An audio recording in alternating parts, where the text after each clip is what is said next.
Hello, Fortnites. Calvin here, and this week's theme is talking about giving.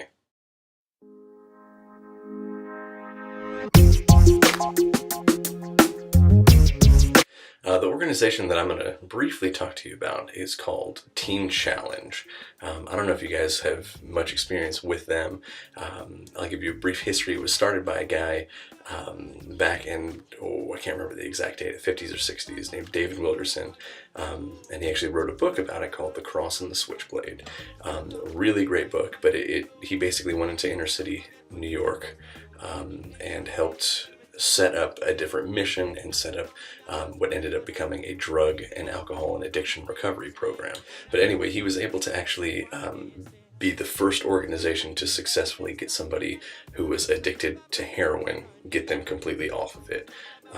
Up until that point in time, anybody who was addicted to heroin, it was kind of considered like their life was over. There was no way they were going to be getting off of it.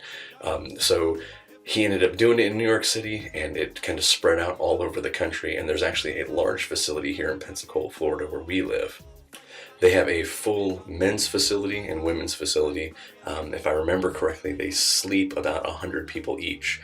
And they also provide them with counseling and help with addiction problems, as well as technical training and vocational training, so that once they are free from these addictions, they're able to actually get some hands-on experience.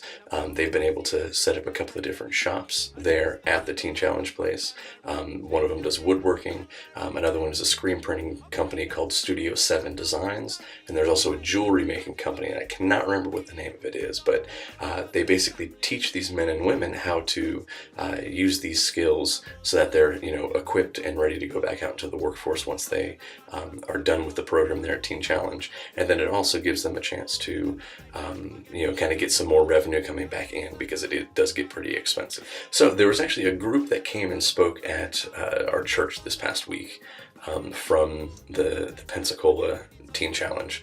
And they were explaining, the different needs that they have going on during the holidays, especially when it comes to fundraising. But even more than that, they're always just looking for people to show different signs that they really care. And so one of the things that I've actually challenged the different kids in my youth group, as well as the different people that we know, is to just kind of stop by there and see the way that the program works, see how everything is all set up.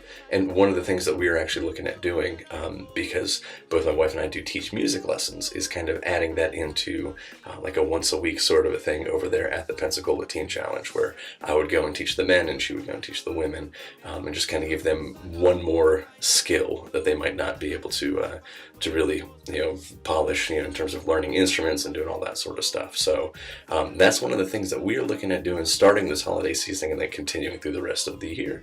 And I would really challenge all of you guys to look into Teen Challenge and see if there's one near where you are. It's an awesome organization, and they're doing a whole lot of good. And they have an incredible success rate when it comes to getting people off of drugs and alcohol. So yeah, that's just a brief thing of something that we're going to be doing this holiday season. And I hope you guys have a great holiday season. And I look very much forward to seeing what everybody else is going to be doing with this theme for Fortnite. All right, thanks so much, and we'll see you guys in a fortnight.